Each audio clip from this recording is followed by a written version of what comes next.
We're back with Lila Rose. She is the president of Live Action, a pro-life organization that documents Planned Parenthood violations. She is on wanted posters in... Have you ever walked in and they've caught you at Planned Parenthood? No, but I have walked in and seen my photo on the wall while I was undercover, and thankfully they did not recognize me. So that was pretty startling to see my face on their wall and posing as an underage girl, but they just went right ahead and covered up the sex abuse and definitely didn't notice that it was me. How many people have gone to like a tea party or something in the last 2 years, or done something that's out of their comfort zone that you, because I've done a lot of stuff out of my comfort, stuff that I never saw myself doing, you know, just a few years ago, right? Okay. Most likely it wasn't putting a hidden camera in your bag and dressing up as a 13-year-old girl, and you, sir, would look good as a 13-year-old girl. Dressing up as a 13-year-old girl and going in, how did you do that? I mean, how do you do that? Well, first of all, Glenn, we're talking about research that's been done for years in the pro-life movement and real cases, court cases, cases that have come up in the news of girls who've been sexually abused, taken to abortion Planned Parenthood clinics, and it's covered up. So when I started finding out about this when I was 18 and learning about it, being very active in pro-life work, working with a pro-life group, a pro-life club at UCLA, I thought we need visual evidence of this. So that's been a progression of trying to get that visual evidence. And at the end of the day, any risk or any fear or any getting out of your comfort zone to do this investigative work is worth it, because we're exposing what's happening in these clinics every day, and people need to know about it. Did you walk out at the beginning and go, oh my gosh, I have it on tape and the world won't believe this? Definitely, when I walked out of the first clinic after getting that on tape, I remember thinking, I can't believe she said that. Right. And then thinking, people need to see this. Okay, but have you been shocked at the silence and the unwillingness of the press to really know? Well, yes and no. I mean, I think there were some times where I was surprised that so few people seemed to care, but that was traditional media. And as a young person and our organization uses social media, it uses new media, independent media, that's where it's at these days, because a lot of those gatekeepers, the traditional media, they just won't talk about things that matter sometimes. And our generation is fed up with it, and so we're taking it to the internet, to Facebook, we're taking it to blogs, YouTube, and we're telling the stories that need to be told. So that's what our organization does. I have to tell you, I'm as a member of the mainstream media, and no offense to you. No, we suck.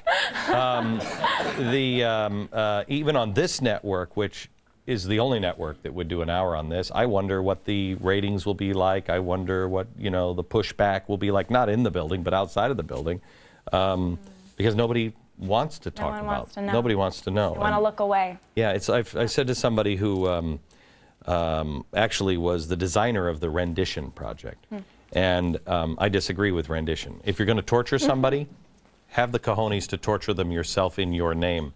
And if people who say, I just don't want to know about it, they're doing it in your name. If you can walk in and stand by somebody who they're performing torture or abortion, and you can stand in the room, you might walk out and say, that was the worst experience of my life, but thank you for doing that. Well, then you've thought of it, and that's up to you. That's your choice.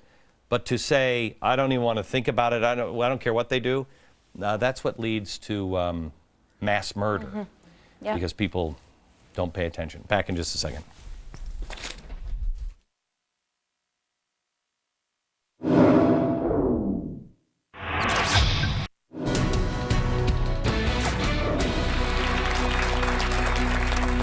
We're back with Lila Rose. She is the president of Live Action, and Congress right now is talking about, should we fund abortions and should we fund Planned Parenthood, which that's the same thing. Let me go to Brent, and I'm sorry, Brent, what's your wife's name? Ambia. Ambia, you had a question. Yes, Nancy Skinner had said in an interview that we had seen online that Planned Parenthood does not accept federal funding for abortions, but only for reproductive health. Is there any proof? How do they prove that? How do they differentiate that? Well, let me ask you this. let's say you're against torture. Say you're staunchly against all torture. And somebody says, well, we're not going to pay you. I'm not going to take your money and pay for torture. I'm just going to pay for the room, the water, the lighting, and the heat or refrigeration, whichever we prefer. Are you paying for torture or not? Absolutely. So, Yeah. I mean, is there a difference? And every dollar that is given to this organization is funding the behavior of the employees that you see on tape. Every dollar. How many of these videos did you have to make? Like that first video that you made, how many clinics did you have to go in before you got somebody to do that? First one I ever walked into, Glenn, when I was 18, I walked in and I said, you know, he's 24 or 23, I'm 15, what do I do? It was statutory rape. And they said, just figure out a birth date that works, lie on the paperwork. First clinic. Second clinic, similar things. Third clinic, similar, and beyond. It's almost every single time. Connie. Yes, hi, Glenn. Hi, how are you? I'm good, thank you. Well, I had asked why, if it were just rogue employees of Planned Parenthood that did this, or the higher-ups. You had mentioned managers, and now I'm thinking the higher-up would be the government, but it doesn't surprise me what they do with our tax dollars, so No. question answered. I mean, how could it be? I mean, that's what they always try to do. That's why, quite honestly, that was the excuse of Acorn, and that's why many times they threw those employees of Acorn right under the bus. But I mean, that started with the Rathke boys. I mean, that was all the way from the top.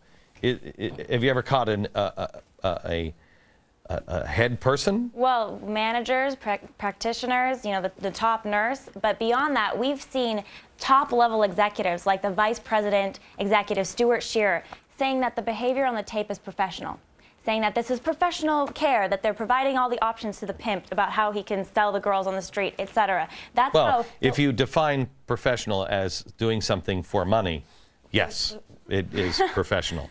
Back in just a second.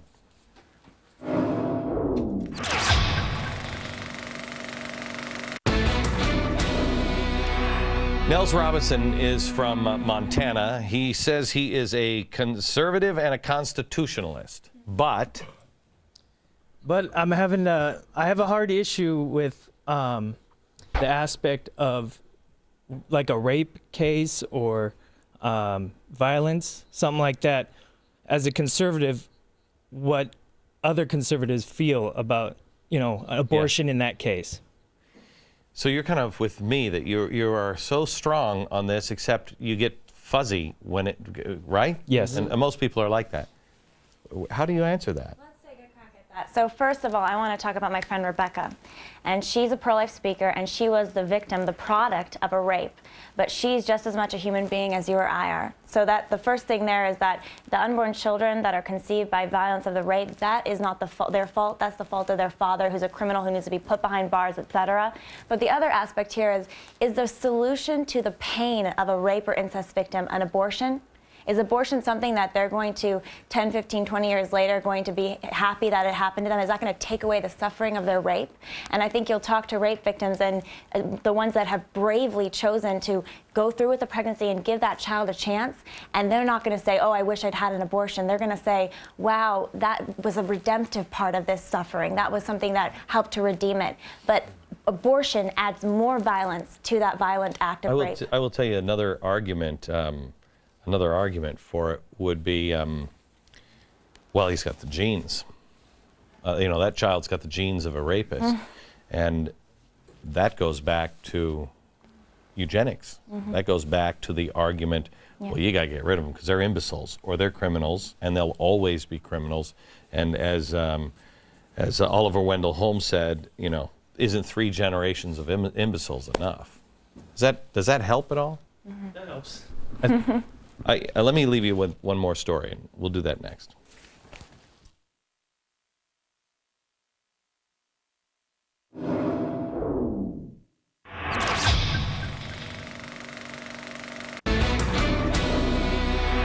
I told you at the beginning of the program that it's a subject that we have to talk about, and we have to each ponder and really think hard. Here I am, a guy who says, I can't imagine my daughter being raped or involved with incest and having to choose and tell her, no, you've got to have the baby. I think of my daughter. But then I think of somebody else. This guy. My son, who was born from a 14-year-old girl, without getting into any of the details. She was a brave girl. My son was born of a superhero. He doesn't need anybody with a cape. He has the woman who gave birth and then did a brave thing, gave him to us. He is a joy. I told you the story also of Joseph P. Kennedy. His daughter, Rosemary, had a lobotomy because she was an imbecile. And people used to be ashamed, and people wants to shut people up. My oldest daughter was born with cerebral palsy. And had I not been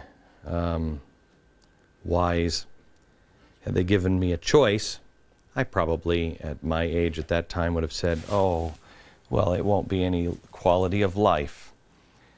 Well, the truth is, if I would have done that, my quality of life would have been much, much lower.